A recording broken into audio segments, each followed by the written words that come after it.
शांति शांति ओम शांति शांति।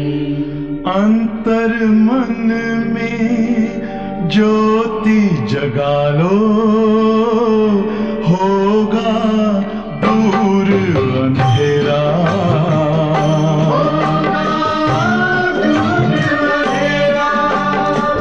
शिव का कर लो ध्यान, आ रहा पावन पुण्य सवेरा।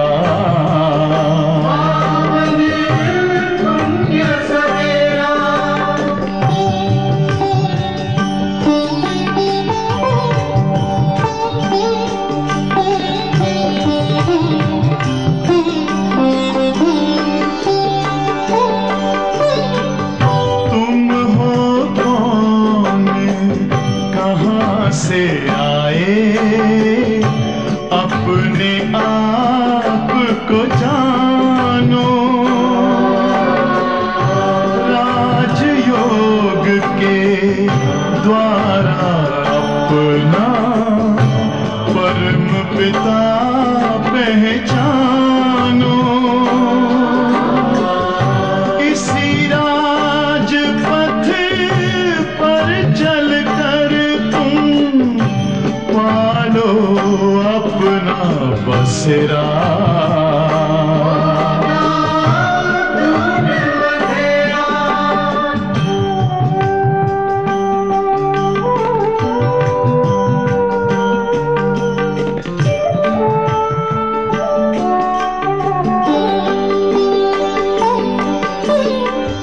तुम हो आत्मा तन से न्यारे, परमात्मा को प्यारे। दिव्य गुणों को धारण करके योगी बनो दुलारे।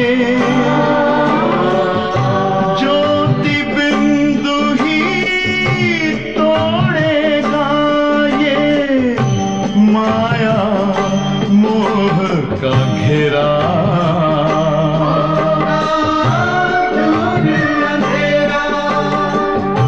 अंतर मन में ज्योति जगा लो, होगा दूर अंधेरा।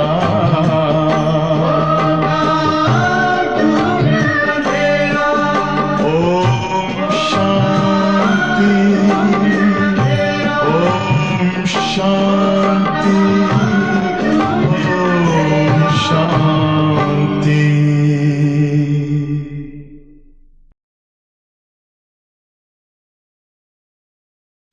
ஓம் சாந்தி. சிவபாபா நினைவிருக்கின்றதா? வாணி தேதி 13/7/2024। मीठी बच्चे, रक्षाबंधन पर्व प्रतिज्ञा का पर्व है. இனிமையான குழந்தைகளே, ரக்ஷாபந்தன் என்ற விழா உறுதிமொழியை கொடுக்கக்கூடிய ஒரு விழாவாகும். जो संगम युग से ही शुरू होता है, अभी तो पवित्र बनने और बनाने की प्रतिज्ञा करती हो. இந்த ஒரு விழாவானது சங்கம யுகத்திலிருந்து தான் ஆரம்பமாகின்றது. இப்போ நாம குழந்தைகள் தூய்மை நிலையை அடைய வேண்டும், பிறர் அடைய வைப்பதற்கான உறுதிமொழியை செய்கின்றோம். அதனால தான் பாபா என்ன சொல்லிட்டாரு, ரக்ஷாபந்தன் அப்படின்னாலே உறுதிமொழி கொடுக்கக்கூடிய விழா. கேள்வி, तुम्हारे सब कार्य किस आधार पर सफल हो सकते हैं? नाम बाला कैसे होगा? உங்களுடைய அனைத்து காரியங்களும் எதனுடைய ஆதாரத்தினால் வெற்றி பெற முடியும், மேலும் பெயரானது எப்படி வெளிப்படும்? பதில் சொல்றார் பாபா, ज्ञान बल के साथ योग का भी बल हो तो सब कार्य आप ही करने के लिए तैयार हो जाए. ஞான பலத்தோடு யோக பலமும் இருக்க வேண்டும். அப்பொழுது அனைத்து காரியங்களும் தானாகவே செய்வதற்கு நாம் தயாராகிவிடுவோம். योग बहुत गुप्त है, इससे तुम विश्व का मालिक बनती हो. யோகா என்பது மிகவும் குப்தமானது. இந்த யோக சக்தி மூலமாக நாம் விஸ்வத்திற்கே எஜமானன் ஆகின்றோம். योग में रहकर समझाओ तो अखबार वाले आप ही तुम्हारा संदेश छापेंगे. யோக நிலையில இருந்து ஞானத்தை புரிய வைங்க. அப்போ செய்தித்தாளில் செய்தியாளர்கள் தானாகவே வந்து நம்முடைய செய்தியை நியூஸ் பேப்பரில் போடுவாங்க. அக்பாரோ சிஹி நாம் பாலா ஹோனாஹே.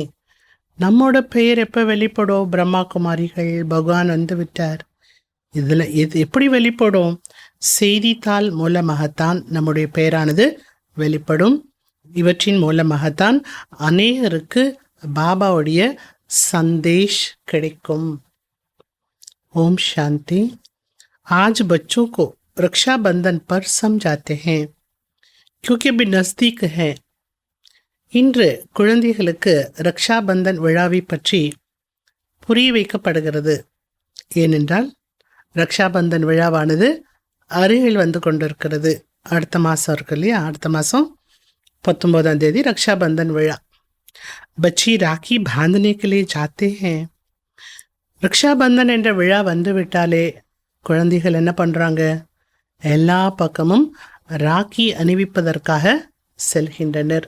ஆகஸ்ட் மாதம் ரக்ஷாபந்தன் விழாவில் குழந்தைகள் ரொம்ப தீவிரமாக ஆர்வத்தோடு அந்த சேவையை செய்ய ஆரம்பிச்சிடுறாங்க. अब जो चीज होकर जाती है उनका पर्व मनाते हैं. எந்த ஒரு பொருளானது இருந்துவிட்டு கடந்து செல்கின்றதோ, நடந்துவிட்டு முடிந்து விடுகிறதோ, அது விழாவாக கொண்டாடப்படுகிறது. ये तो बच्चों को मालूम है. आज से 5000 वर्ष के पहले भी प्रतिज्ञा पत्र लिखाया था. இதுவும் குழந்தைகளுக்கு தெரியும். இன்றிலிருந்து 5000 வருடத்துக்கு முன்பு நாம் உறுதிமொழி கடிதத்தை எழுதியிருந்தோம். जिसको बहुत नाम दिए है. ये है पवित्रता की निशानी. தூய்மையாக இருப்பேன் என்ற உறுதிமொழியை செய்திருக்கின்றோம். இந்த உறுதிமொழி எதனுடைய அடையாளம்? தூய்மையை கடைப்பிடிப்பதின் அடையாளமாகும். सबको कहना होता है पवित्र बनने की ராக்கி பாந்தோ. தூய்மை நிலையை அடைவதற்கு இந்த ராக்கியை அணிந்து கொள்ளுங்கள் என்று அனைவருக்கும் நாம் சொல்ல வேண்டியதாக இருக்கிறது.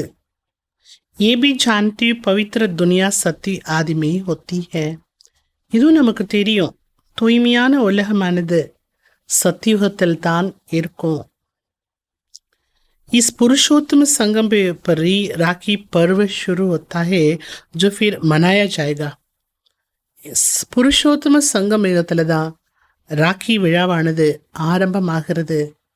அந்த நடைமுறை வாழ்க்கையில் எது இருக்கிறதோ அது பிற்காலத்தில் விழாவாக கொண்டாடப்படுது. சங்கமயத்தில் நடைமுறை வாழ்க்கையில் இருக்கக்கூடிய ஒரு கொள்கை எது? நியமம் எது? பவித்திரமான வாழ்க்கையை வாழ வேண்டும். இது பக்தி மார்க்கம் ஆரம்பமாகும்போது இது ஒரு விழாவாக கொண்டாடப்படுது. இது அனாதி பருவ விழா என்று சொல்லப்படுது. ஓபி கப்சி ஷுரு ஹோத்தாஹே. இது எப்பொழுதுலேருந்து ஆரம்பமாகிறது? ஏற்கனவே பாபா சொல்லிட்டார், பக்தி மார்க்கசே. ஏன்னா இது ஆரம்பமாகுதுன்னா பக்தி மார்க்கத்திலேருந்து தான் ஆக முடியும். சத்தியுகத்தில் இது போன்ற விழாக்கள் எல்லாம் நாம் கொண்டாடுறது கிடையாது. ஹோத்திஹி யஹா. இது இந்த விழா நடைபெறுவது இங்கே தான். सब त्योहार आदि संगम पर होते हैं, वही फिर भक्ति मार्ग से शुरू होता है. அனைத்து விதமான விழாக்களுடைய நடைமுறையானது சங்கமயுகத்தில் தான் நடைபெற்று வருகிறது. எதையெல்லாம் நாம் சங்கமயுகத்தில் செய்கின்றோமோ, முயற்சியாக இருக்கட்டும், யோகாவாகட்டும், எல்லாமே என்ன ஆயிடுது? பக்தி மார்க்கம் வரும்பொழுது ஒரு விழாவாக ஆரம்பம் ஆயிடுறது. தும் கேங்கி தீபமாலா ஹோகி நை. சத்தியுகத்தில் இது போன்ற விழாக்கள் எல்லாம் கொண்டாடப்படுறதில்லை. நீங்கள் தீபாவளி கொண்டாடுவோமா அப்படின்னு கேட்குறீங்க. நஹி, அங்கே தீபாவளியும் கொண்டாடப்பட போகிறதில்ல. அதுவும் இங்கே தான் கொண்டாடுறோம், அங்கே தேவைப்படாது. जो यहाँ मनाते हैं वो वहाँ नहीं मना सकते हैं. பாபா இன்னைக்கு இந்த விழாவை பற்றிய, பண்டிகை பற்றியே இன்னும் சொல்லிட்டே வர்றாரு. எந்த ஒரு விழாவை நாம் இங்கே கொண்டாடுகின்றோமோ அந்த ஒரு பண்டிகையை அங்கே கொண்டாட முடியாது. ஏன்னா அங்கே அந்த விழா கொண்டாட முடியாதுன்னா காரணம் என்ன?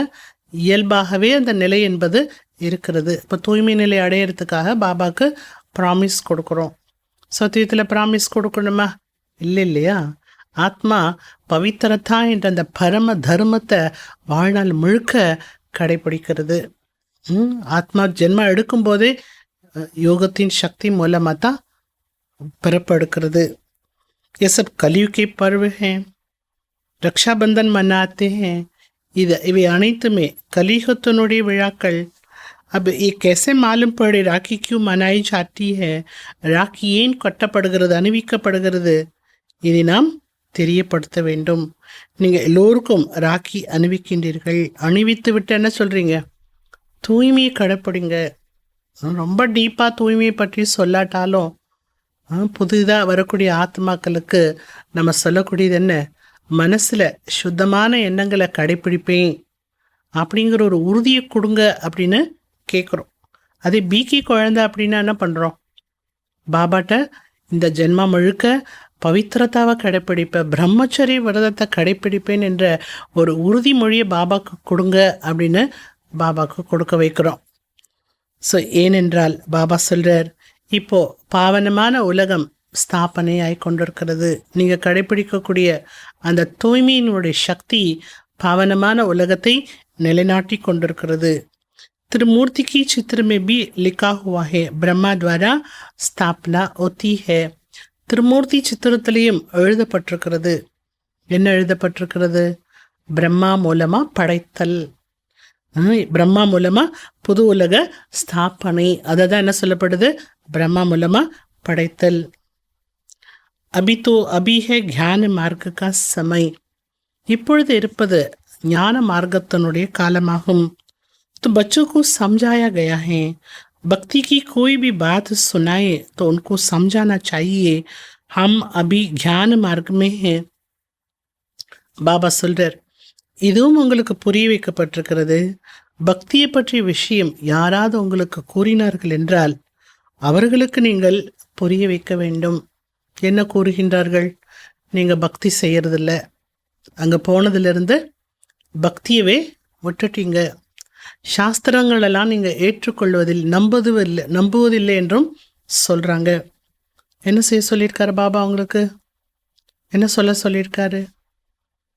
நம்மை போல சாஸ்திரத்தை படித்தவர்கள், நடைமுறைப்படுத்தியவர்கள், பக்தி செய்தவர்கள் யாரும் இல்லை. இதுதான் உண்மை. அதனோட பலன், பக்தி செய்ததனுடைய, சாஸ்திரங்களை படித்ததனுடைய பலன் இப்பொழுது நாம் எங்கே இருக்கிறோம்? ஞான மார்க்கத்தில் இருக்கிறோம். பக்தியினுடைய பலனே என்ன? ஞானம். இது மிகப்பெரிய உண்மை இல்லையா? இந்த உண்மையும் நாம் என்ன பண்ணணும்? ஃபர்ஸ்ட் நாம் உணரணும். நான் செய்யப்பட்ட பக்திக்கான பலன் பாபா கொடுத்துருக்காரு. ஞானக்கடல் ஒரே ஒரு பகவான். முழு உலகத்தையுமே அவர் நிர்வீகாரி உலகமாக ஆக்குகிறார். பாரதம் நிர்வீகாரமான பாரதமாக இருந்தது. सारी दुनिया वैसलेस थी. பாரதம் மட்டுமல்ல, முழு உலகமும் நிர்வீகாரி உலகமாக இருந்தது. भारत को वैसलेस बनाने से सारी दुनिया वैसलेस हो जाती है. பாரதத்தை தூய்மைப்படுத்துறதுனால முழு உலகமும் தூய்மையாயிடுது, விகாரமற்ற உலகமாயிடுது. भारत को वर्ल्ड नहीं कहेंगे. பாரதத்தை உலகம் என்று சொல்ல முடியாது. பாரதமானது உலகத்தில் ஒரு கண்டம், பாரத கண்டமாக இருக்கிறது. बच्चे जानते हैं नई दुनिया में सिर्फ एक भारत खंड होता है. குழந்தைகளுக்கு தெரியும், புது உலகத்தில் ஒரே ஒரு பாரத தேசம் மட்டும்தான் இருக்கும், பாரத கண்டம் மட்டும்தான் இருக்கும். அந்த பாரத கண்டத்தில் கண்டிப்பாக மனிதர்கள் தான் வாழ்வார்கள். பாரதம் உண்மையான கண்டமாக இருந்தது. சிருஷ்டியினுடைய ஆரம்பத்தில் தேவதைகளுடைய தர்மம் இருந்தது. அந்த தர்மத்துக்கு பேரு நிர்வீகாரி, பவித்திரமான தர்மம். அங்கே ஜிஸ்கு 5000 வருஷம் ஹுயே, அப்பேற்பட்ட பாரத கண்டமானது இருந்து 5000 வருடமாக போகிறது. அபி புராணி துனியா பாக்கி தோடி ரோஜ் ஹே. இப்போ இருப்பதோ பழைய உலகம். இந்த பழைய உலகத்தில் கூட இன்னும் கொஞ்ச நாட்கள் தான் இருக்குது. இது என்னாகும், இந்த பழைய உலகமும் முடிந்து போய்விடும். கித்னா தின் वैसलेस बनने में लगते हैं, टाइम तो लगता है. இப்போ நிர்விகாரி நிலை அடையிறதுக்கு எவ்வளோ காலமாகின்றது? இதனை ஜூ மந்திரமா உடனே ஆகிறதுக்கு, निर्विकार நிலை அடையிறதுக்கு டைம் ஆகும். यहाँ भी पवित्र बनने का पुरुषार्थ करते हैं. இங்கேதான் நாம் பவித்திர நிலை அடைவதற்கான முயற்சி செய்கின்றோம். சப்சி படா உற்சவத்தோ ஏ ஹே, எல்லாத்தை விட மிகப்பெரிய உற்சவமானது இதுதான். எது? ரக்ஷாபந்தன் என்ற விழா. பாபாவிடம் உறுதிமொழி செய்யுங்கள். ரக்ஷாபந்தன் என்ன பண்ணுது? பாபாவோடு நமக்கு ஒரு உறுதியை செய்ய வைக்கிறதுக்கான ஒரு பந்தனத்தை உருவாக்கி கொடுக்கறது. உறுதிமொழி கொடுக்கும்போது அதுவே நமக்கு என்ன ஆயிடுறது? அதை கடைபிடிக்க வேண்டும் என்ற ஒரு பந்தனம் என்பது ஏற்பட்டு விடுகிறது. பாபா, நாங்கள் அவசியம் பவித்திரமாக ஆகுவோம், உறுதிமொழி செய்க. ये उत्सव सबसे बड़ा समझना चाहिए. இந்த உற்சவம் தான் எல்லாற்றை விட பெரிய உற்சவம் என்பதை நீங்கள் புரிந்து கொள்ள வேண்டும். ஏன் பெரிய உற்சவம்? எல்லாத்தை விட உயர்ந்த பலம் எது? தூய்மை பலம். தூய்மை நிலை அடையிறதுக்கு இந்த உற்சவம் நமக்கு என்ன பண்ணுது? வழிகாட்டுது, சப்போர்ட் பண்ணுது, ஹெல்ப் பண்ணுது, அந்த வாய்ப்பை ஏற்படுத்தி கொடுக்குது. ராக்கி கட்டிட்டு பாபாட்ட ப்ராமிஸ் பண்ணுங்க, நடந்து முடிஞ்சிடும், அது நடைமுறைக்கே வந்துடும். அதனால் பாபா என்ன சொல்ல, ரக்ஷாபந்தன் விழா பெரிய விழா. எப்படி கொண்டாடணும் பெரிய விழாவை? பிளான் பண்ணணும் இல்லையா? இன்னும் டைம் இருக்குது நமக்கு. அதனால் பிளான் பண்ணணும். இந்த விழாவை நம்ம எப்படி கொண்டாட வேண்டும். ராக்கி மட்டும் கிடைக்குதா ரக்ஷாபந்தன்? அப்போ வேற என்ன கிடைக்குது ரக்ஷாபந்தனில்? நம்ம எல்லாருக்கும் பிடிச்சது இது வர்த்தாத்தா பாபா மூலமாக கொடுக்கக்கூடிய வரதானம். அதுக்கு மேலே என்ன கிடைக்கிறது? டோலி, வரதானம், டோலி, ராக்கி, எவ்வளவு விஷயங்கள் கிடைக்கிறது ரக்ஷாபந்தன் மூலமாக. सब पुकारते भी है, हे परमपिता परमात्मा. ये कहते हुए भी परमपिता बुद्धि में नहीं आता. அனைவருமே அழைக்கின்றார்கள் ஹே பரம்பிதா பரமாத்மா என்று. அப்படி சொல்லியும் கூட அந்த பரமாத்மா யார் என்பது புத்திக்கு எட்டவில்லை. இவர்தான் பரமாத்மா என்று புத்திக்கு எட்டவில்லை. வாயில மட்டும்தான் சொல்றாங்க. அந்த பரமாத்மா எப்படி இருப்பாரு தெரியாது. நாம தெரிஞ்சிட்டு இருக்கிறோம். பரம்பிதா பரமாத்மா வருகிறார் ஜீவ ஆத்மாக்களுக்கு ஞானத்தை கொடுப்பதற்காக. ஆத்மா பரமாத்மா வெகு காலம் பிரிந்திருந்தது. இந்த மேலா திருவிழா சங்கம் யுகத்தில்தான் நடைபெறுகிறது. எந்த விழா? ஆத்மா மற்றும் பரமாத்மாவுடைய சந்திப்பு விழா. கும்பகா மேலா பி இஸ்கோ கஹா ஜாத்தா ஹே. சங்கமயத்தில் நடக்கக்கூடிய இந்த விழாவை கும்ப மேளா என்று சொல்லப்படுகிறது. ஹர் 5 வருஷக்கு பாத் ஏக் ஹி பார் ஹோத்தா ஹே. இந்த கும்பமேளா எப்போ நடக்குமா? ஒவ்வொரு 5000 வருடத்துக்கு ஒரு முறை இந்த கும்பமேளாவானது நடைபெறும். ஆத்மா மற்றும் பரமாத்மாவினுடைய சந்திப்பு. ஆத்மா நதி, பரமாத்மா கடல். நதியும் கடலும் சந்திப்பது தான் கும்பமேளா. அந்த தண்ணியில் ஸ்நானம் செய்யக்கூடிய அந்த மேளாவுக்கு, திருவிழாவுக்கு அநேக தடவை நீங்கள் போயிட்டு வந்திருக்கிறீங்க. அது பக்தி மார்க்கமாகும், இது ஞான மார்க்கமாகும். சங்கமிகத்தை தான் கும்பம் என்று சொல்லப்படுகிறது. தீ நதியா வாஸ்தமே என்னையே. 3 நதிகள் என்பது உண்மையிலேயே கிடையாது. நதி எங்கேயாவது மறைமுகமா இருக்க முடியுமா கேட்குறாரு பாபா. ஒரு நதி குப்தமா இருக்கு சொல்றாங்க இல்லையா? பாப் கேते हैं तुम्हारी ये गीता गुप्त है. பாபா சொல்றார், உங்களுக்கு இப்போ பாபா சொல்லிட்டு இருக்கக்கூடிய இந்த கீதா ஞானம் இருக்கிறது அல்லவா, இதுதான் குப்தமா இருக்கு. இது கீதா ஞானம் அப்படின்னு நிறைய பேருக்கு தெரியாது. तो ये समझा जाता है तुम योग बल से विश्व की पास ही लेते हो. இதுவும் குழந்தைகளுக்கு புரிய வைக்கப்படுகிறது. யோக சக்தி மூலமாகத்தான் நாம் விஸ்வ ராஜ்யத்தை அடைகின்றோம். இல்லை மற்றபடி கேளிக்கையான விஷயமெல்லாம் எதுவும் கிடையாது. மூட நம்பிக்கையான விஷயமெல்லாம் எதுவும் கிடையாது. वो भक्ति मार्ग पूरा आधा कल्प चलता है और एक ज्ञान चलता है एक लाइफ. பக்தி மார்க்கம் என்பது அரை கல்பா நடக்குது. ஞான மார்க்கம் என்பது ஒரே ஒரு ஜென்மாதான், ஒரே ஒரு பிறப்புக்கான வாழ்க்கை தான். फिर 2 युग ज्ञान की प्रलब्ध ज्ञान नहीं चलता. அடுத்த 2 யுகம் ஞானத்தினுடைய பலனை அடைஞ்சிடுறோம். அங்கே ஞானம் என்பது இருக்காது. பக்தி என்பது துவாபர யுகா கலியுகா 2 யுகத்திலே பக்தி நடைபெறுகிறது.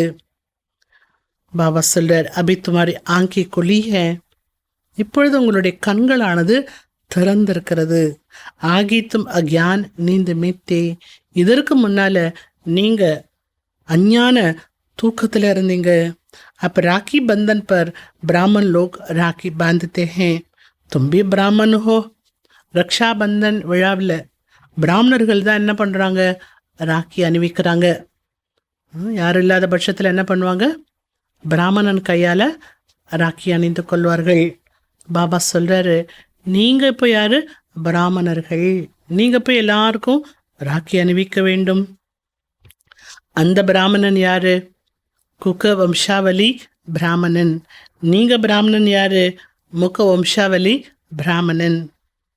பக்தி மார்க்கத்தில் எவ்வளவு மூட நம்பிக்கைகள் இருக்கிறது.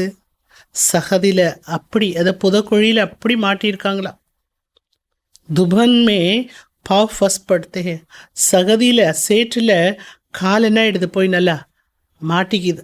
புதக்குழியில் கால் போச்சுன்னா என்னாகும், அது உள்ள அப்படியே இழுத்துக்கிட்டே போயிடும். பக்திங்கிற சகதியில் அப்படி மனிதர்கள் மாட்டியிருக்கிறாங்க. ஏக்தம் கலே தக் ஆ ஜாத்தே ஹேன், கழுத்து வரைக்கும் மூழ்கிட்டாங்களா. தப் அஃபிர் ஆத்தே பச்சானே, அப்படி புதகுழியில் மாட்டியவர்களை காப்பாற்றுவதற்காக பாபா வருகின்றார். जब बाकी चोटी रहती पकड़ने के लिए चाहिए ना, அப்படி சகதியில் மூழ்கிட்டாங்க, சகதிக்குள்ளே போயிட்டாங்க. மிச்சம் குடுமி மட்டும்தான் இருக்கான் தலையில்.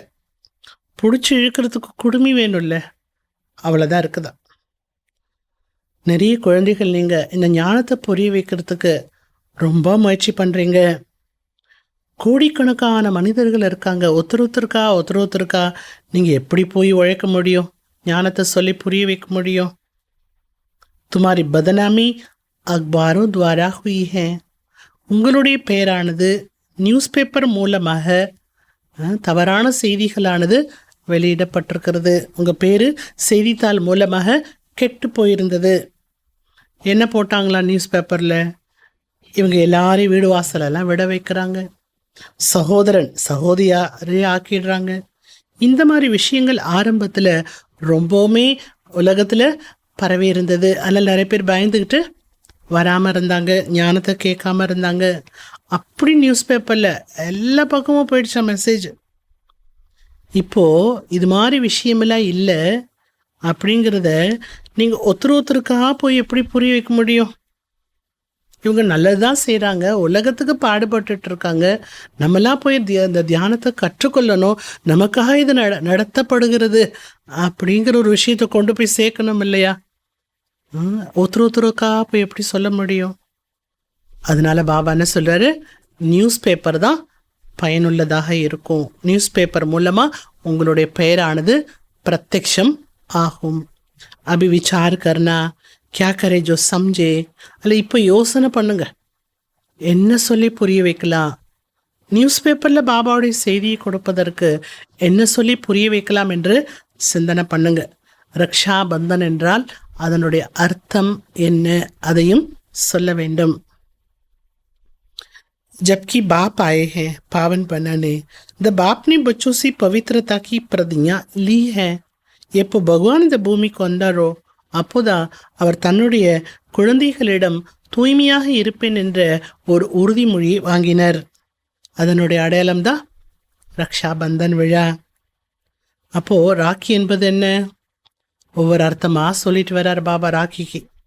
ராக்கி என்பது, ரக்ஷாபந்தன் என்பது பத்தீத்த ஆத்மாக்களை பாவனமாக்கக்கூடிய ஒரு விழாவாகும்.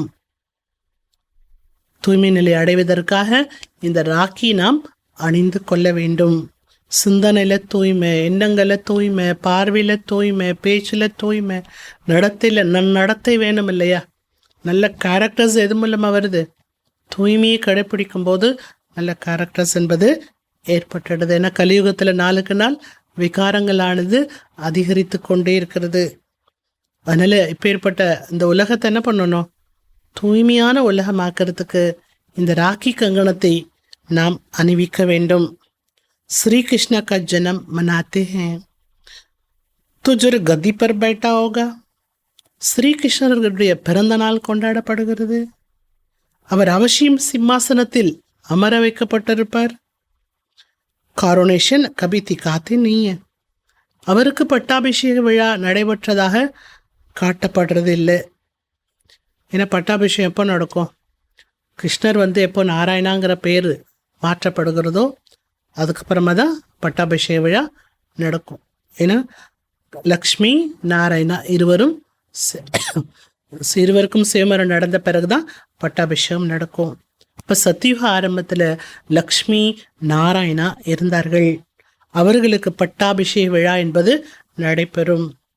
ஒரு இளவரசனுடைய பிறந்த நாளையும் கொண்டாடுகிறார்கள். ஆனால் பட்டாபிஷேகத்தை காட்டுறதில்லை. தீபாவளி பர் காரோனேஷன் ஒத்தி ஹே, படா பபக்கா ஒத்தா ஹே.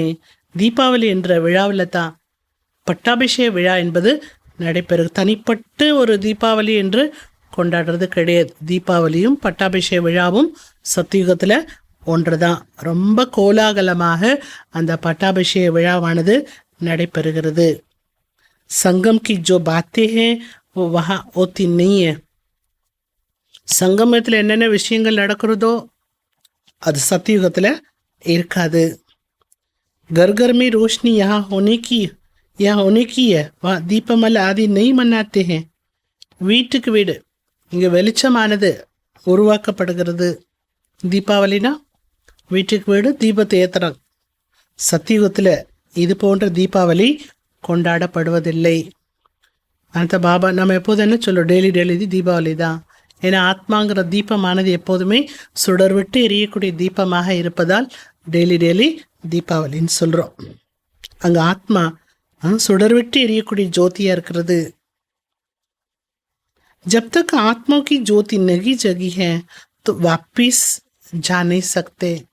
எதுவரை ஆத்மாவானது எரியக்கூடிய ஒரு ஜோதியாக ஆகவில்லையோ, பிரகாசிக்கக்கூடிய ஜோதியாக ஆகவில்லையோ, அதுவரை வாபஸ் வீட்டுக்கு செல்ல முடியாது.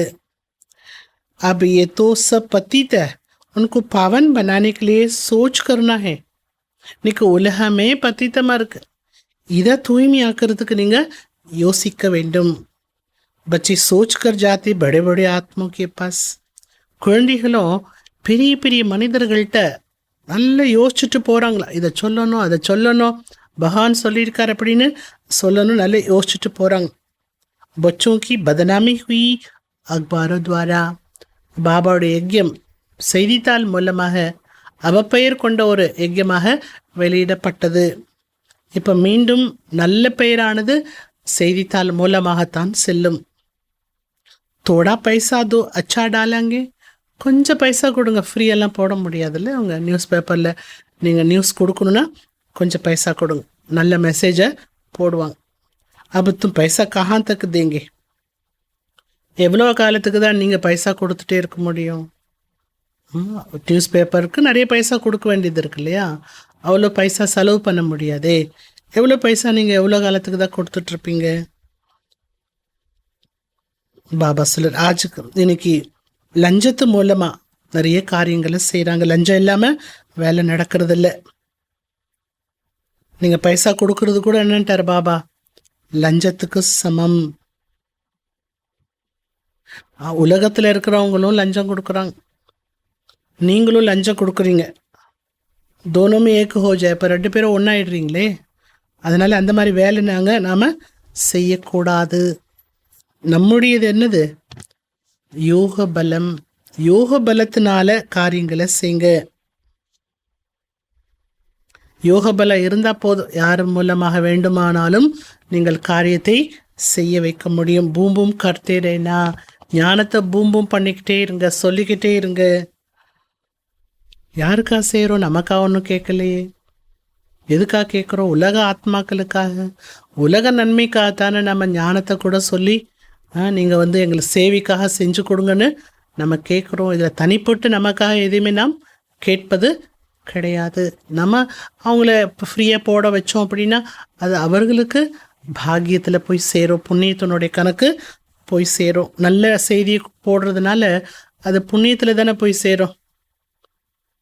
பாபா சொல்றார், உங்கள்ட்ட ஞான பலம் இருக்கு. சித்திரங்கள் மூலமா, சித்திரங்கள்ல நிறைய ஞானம் இருக்கிறது. யோகா எப்படி இருக்கு? யோகா குப்தமாக இருக்கிறது. தன்னை தானே ஆத்மா என்று உணர்ந்து பாபாவை நினைவு செய்ய வேண்டும். எதற்கு நினைவு செய்ய வேண்டும்? எல்லையற்ற ஆஸ்தியை பெறுவதற்கு நினைவு செய்ய வேண்டும். वो है ही गुप्त जिससे तुम विश्व के मालिक बनती हो, कहाँ भी बैठ तुम याद कर सकती हो.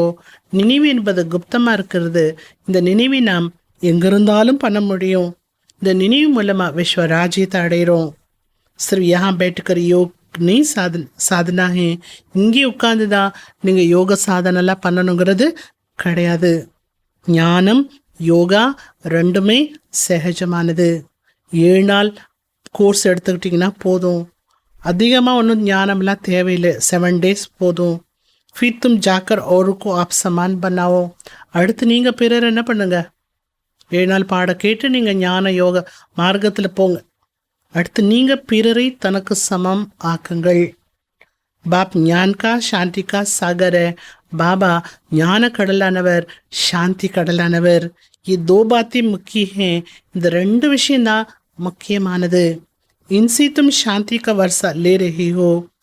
இவற்றின் மூலமாக தான் நாம் சாந்தியினுடைய ஆஸ்தியை அடைந்து கொண்டிருக்கிறோம். யாத் பி படி சூக்ஷம் ஹே.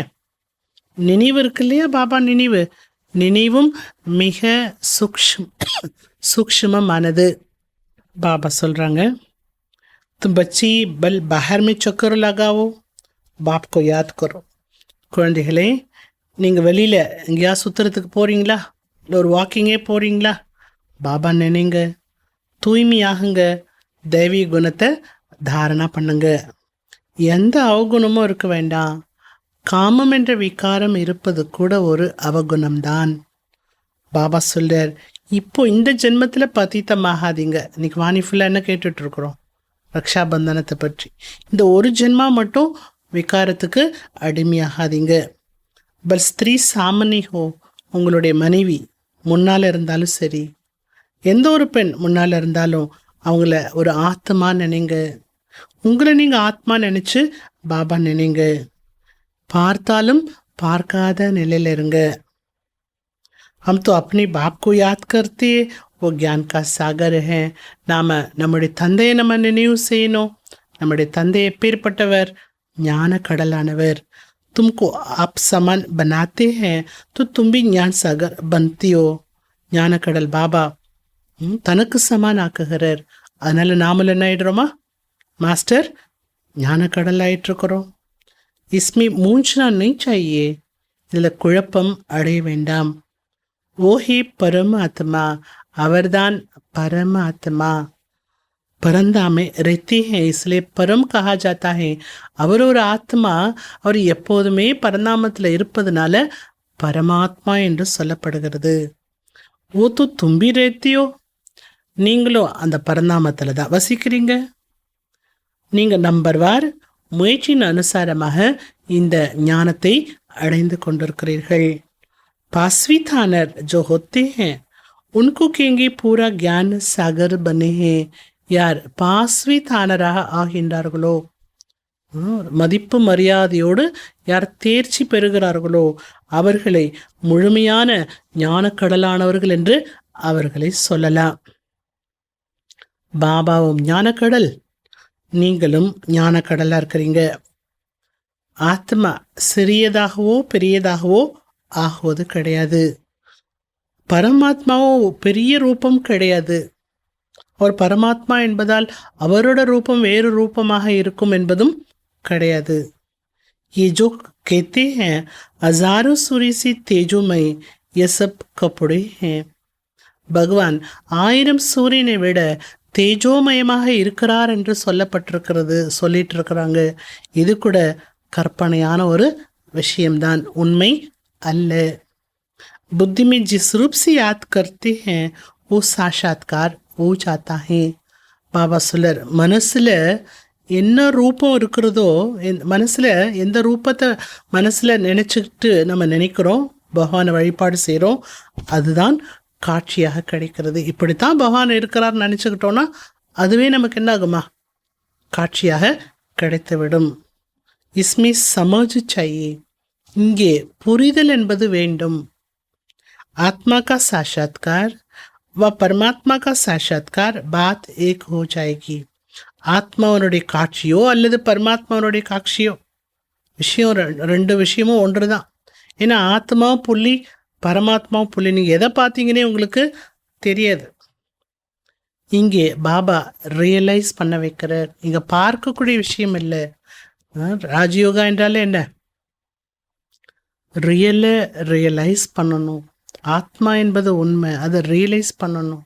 பரமாத்மா என்பது மிகப்பெரிய உண்மை, மிகப்பெரிய சத்தியம், அதை ரியலைஸ் பண்ணணும். நான் தான் பதீத்த பாவனனாக இருக்கிறேன், ஞான கடலாக இருக்கிறேன். இது பாபா என்ன பண்ணுறாருங்க, ரியலைஸ் பண்ண வைக்கிறார். समय पर आकर सबकी सत्कति करता हूँ. சமயத்தின் அனுசாரமாக வந்து நான் அனைவருக்கும் சத்கதி கொடுக்கின்றேன். அனைத்தை விட அதிகமான பக்தி நீங்கள் தான் செய்திருக்கிறீங்க. அதனால தான் உங்களுக்கு பாபா படிப்பிக்கிறாரு. रक्षा बंधन के बाद कृष्ण जन्माष्टमी होती है, फिर है दशहरा. रक्षा बंधन விழாவுக்கு அப்புறமா கிருஷ்ண ஜென்மாஷ்டமி என்பது கொண்டாடப்படுகிறது. அதுக்கு பிறகு தசரா பண்டிகை கொண்டாடப்படுகிறது. வாஸ்தவமே தசரே कि पहले कृष्ण आन सके. உண்மையிலே பார்க்க போனால் தசரா கொண்டாடாமல் கிருஷ்ணர் முதலில் வர முடியாது.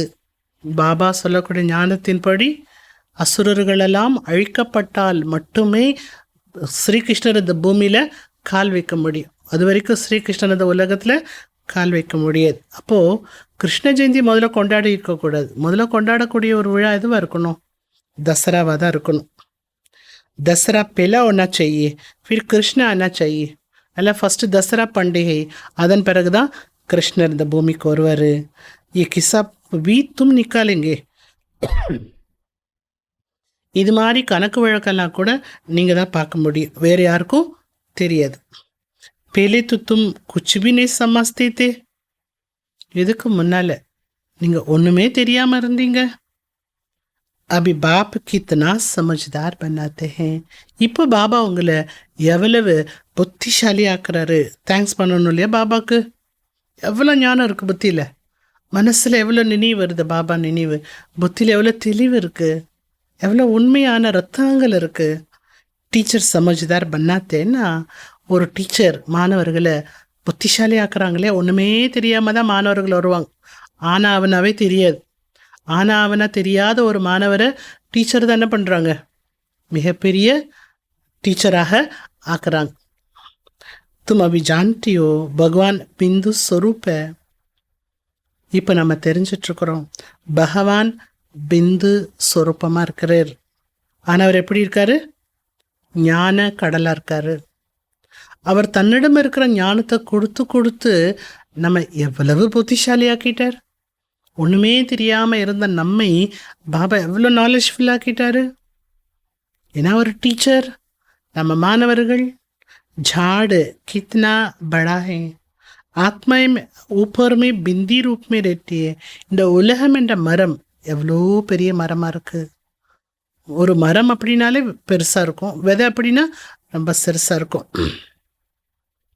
பாபா சொல்கிறார், உண்மையிலே ஆத்மாவும் கூட மேலே பரந்தாமத்தில் பிந்தி ரூபமாகத்தான் இருக்கின்றது. இது எல்லாமே இனிமேலும் இனிமையான குழந்தைகளுக்கு புரிய வைக்கப்படுகிறது. वास्तव में एक सेकंड में समझदार बनना चाहिए. பாபா சொல்லக்கூடிய ஞானத்தை கேட்டு செகண்டில் நீங்கள் புத்திசாலியாக இருக்கணும். அப்படி ஆக முடியல இல்லையா. परंतु पत्थर बुद्धि ऐसे है. ஞானம் ரொம்ப சக்தி நிறைந்த ஞானம், அவ்வளவு உங்களை புத்திசாலி ஆக்கிடும். ஆனால் புத்தி எப்படி இருக்கா? கல் புத்தி. அதனால் புரிந்து கொள்வதில்லை. ஆனால் விஷயம் ஒரு செகண்டுக்கான விஷயம்தான். ஹத் கா பாப் ஜனம் பை ஜனம் நயா மில்தா ஹே. எல்லைக்குட்பட்ட தந்தை ஜென்ம கிடைக்கிறார், புதுசாக கிடைக்கிறார். ஒவ்வொரு ஜென்மத்துக்கும் ஒரு புது அப்பா கிடைச்சிடுறார். ஆனால் எல்லையற்ற பாபா ஒரே ஒரு தடவை தான் நமக்கு கிடைக்கிறார். அவர் 21 ஜென்மத்துக்கான ஆஸ்தியை கொடுத்து விடுகிறார். அபி து பெஹத் பாப்சி பெஹத் கா வர்ஷா லே ரஹே ஹோ. இப்போ நீங்கள் குழந்தைகள் எல்லையற்ற பாபாவிடமிருந்து எல்லையற்ற ஆஸ்தியை அடைந்து கொண்டிருக்கிறீர்கள்.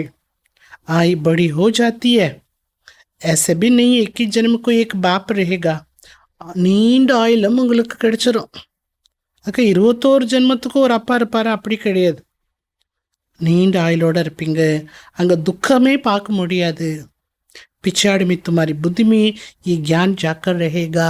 கடைசியில் பார்த்தீங்கன்னா உங்கள் புத்தியில் இந்த ஞானம் மட்டும்தான் இருக்கும். பாபா தெரிஞ்சிட்டாலே போதும், அவருடைய ஆஸ்திக்கு அதிகாரி ஆயிடலாம். பாபா சொல்றார், பாபா மற்றும் ஆஸ்தியை நினைவு செய்யுங்க, தூய்மையாகுங்க, दैवी குணத்தை தாரணா பண்ணுங்க. பச்சோக்கு விசார் கருணா. பாயிண்ட்டுக்கு வந்துட்டார் பாபா. குழந்தைகளே, கொஞ்சம் சிந்தியுங்கள். என்ன சிந்தியுங்கள்? ஹம் அக்பார் துவாரா கேசே சம்ஜாயே. செய்தித்தாள் மூலமாக நாம் எப்படி இந்த ஞானத்தை புரிய வைப்பது? திருமூர்த்தி பி தேனா படே. திருமூர்த்தி சித்திரமும் நியூஸ் பேப்பரில் அச்சடிச்சிருக்கணும். ஏன்னா பிரம்மா மூலமாக பாபா எல்லாமே புரிய வைக்கிறார். ஸ்தாபன காரியம் நடந்துட்டுருக்கிறது. பிராமணர்களை பாவனமாக்குவதற்காக பாபா வந்திருக்கிறார். எனவே ராக்கியானது அணிவிக்கப்படுகிறது. ஒவ்வொருத்தருமே இந்த உலகத்தில் பாவனமாக வேண்டும். ஏன்னா பாவனமான உலகம் ஸ்தாபனையாக போகிறது. பாபா சொல்றார், பிச்சாடி में आने वालों को इतनी खुशी नहीं होगी. பின்னால் கடைசியில் ஞானம் கேட்குறவங்களாம் வருவாங்க இல்லையா, கடைசி வரைக்கும் வருவாங்க இல்லையா, அவர்களுக்கு இவ்வளோ குஷிலாம் வராது. ஏன் வராது? ஏன்னா பக்தி குறைவாக செஞ்சுருக்கிறாங்க. பக்தியினுடைய பலனை பாபா தான் கொடுக்குறாரு.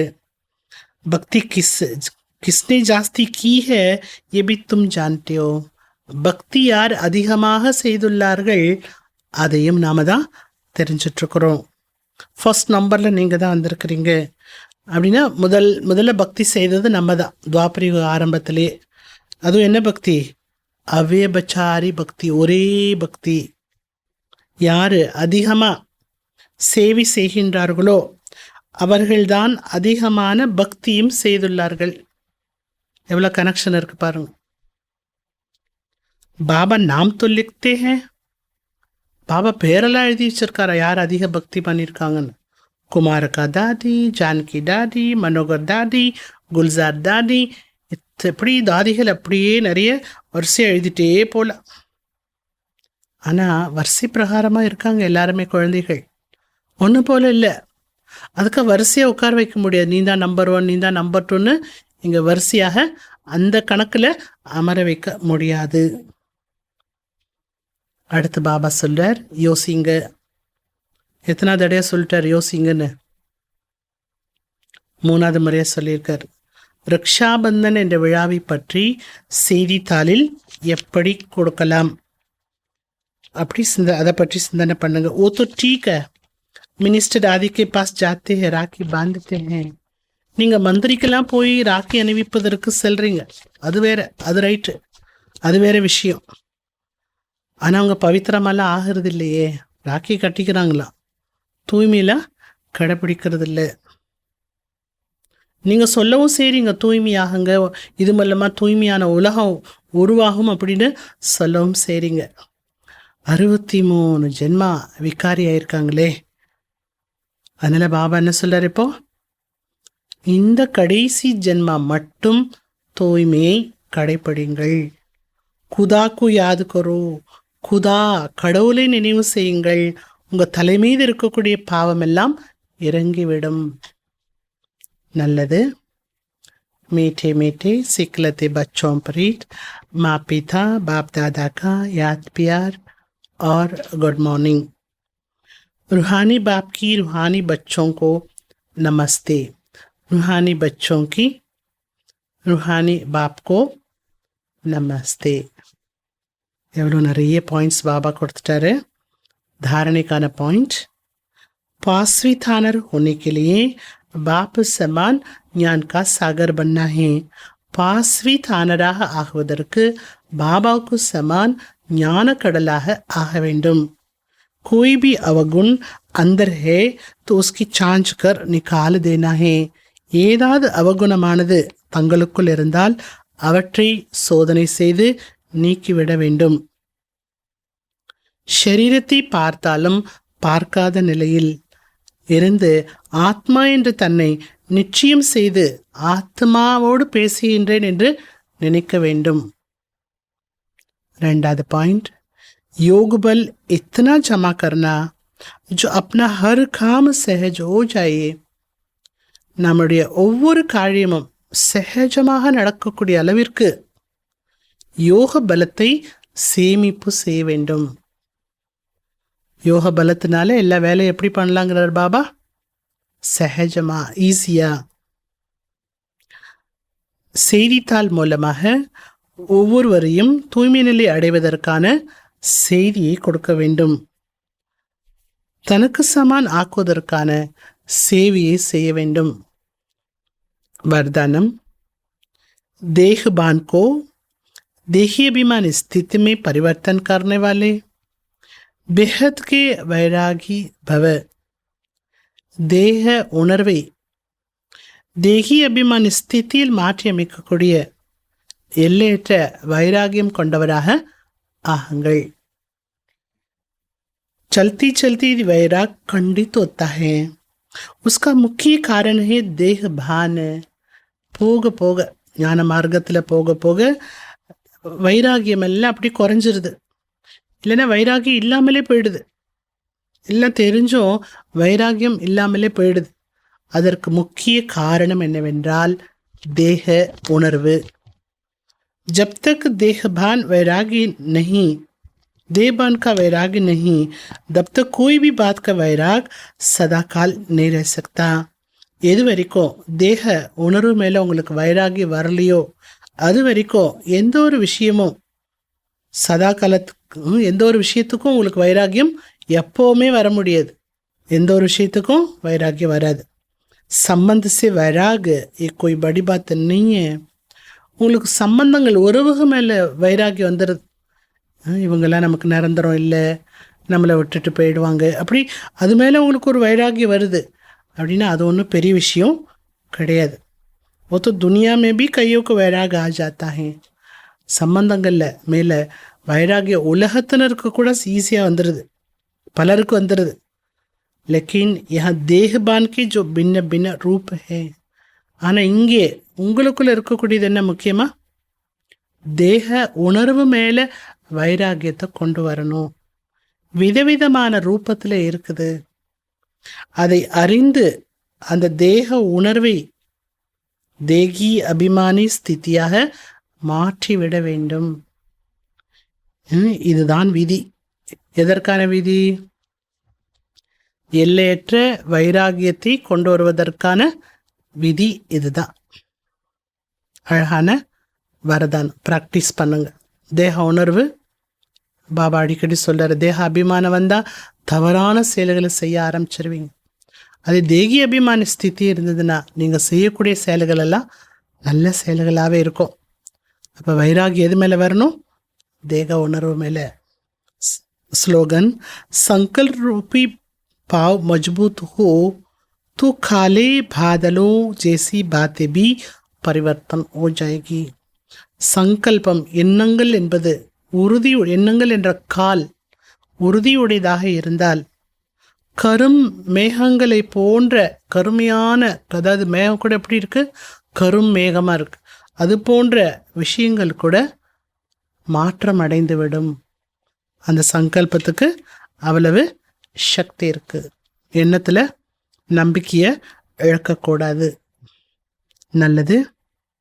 இன்றைக்கான அவ்யக்த சமிகை. अति पापात्मा, अति अबकारी आत्मा, बगले ऊपर भी नफरत नहीं, घृणा नहीं. பாபா சொல்கிறாங்க, ரொம்ப பாவாத்மா, அந்த ஆத்மாக்களே எப்படி இருக்காங்களா? பாவாத்மாவாக இருக்காங்க, அவ்வளோ மோசமாக இருக்காங்க. ரொம்ப அபகாரம் பண்ணுற ஆத்மா, நல்லது செஞ்சு பார்த்ததே இல்லை, எல்லாமே கெடுதல் தான் பண்ணுறாங்க, எல்லாருக்கும் கெடுதல் தான் பண்ணுறாங்க. நல்லதுன்னா என்னன்னு கேட்பாங்க, அப்படி கெடுதல் பண்ணக்கூடிய ஆத்மா.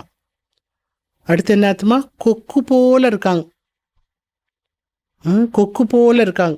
அப்பேற்பட்ட ஆத்மாக்கள் மீது கூட உங்களுக்கு வெறுப்புணர்வு வரக்கூடாது, வெறுப்பு என்பது ஏற்படக்கூடாது.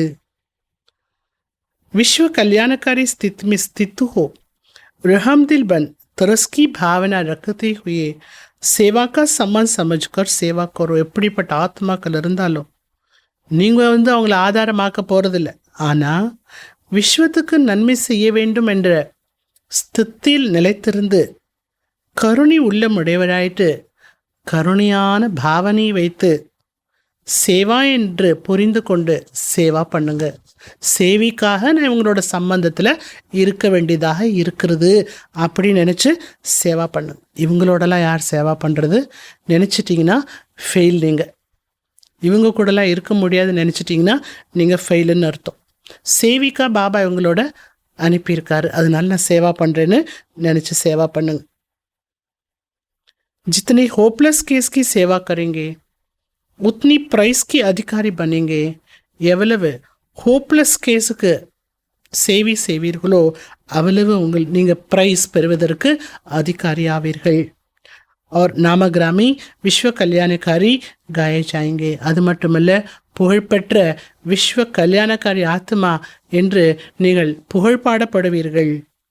பீஸ் மேக்கர் கி ப்ரைஸ் லேங்கே. நீங்கள் தான் அமைதியை உருவாக்கக்கூடியவர், பீஸ் மேக்கர் என்ற ப்ரைஸையும் பெறுவீர்கள். எவ்வளோ பெரிய விஷயம் சொல்லியிருக்கார் பாபா, நடைமுறைக்கு வேணும் இல்லையா? ரொம்ப யோசிக்க வேண்டிய ஒரு அவ்யக்த சமிகை. சிந்தித்து இதை தாரணை பண்ணணும், இந்த விசேஷ தன்மை எனக்குள்ளே கொண்டு வரணும் அப்படிங்கிற சுப பாவனையை தன் மேலே வைத்து நாம் நல்லா இப்போது யோகா பண்ணோம். ஓம் சாந்தி.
உன்னிடம்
करे।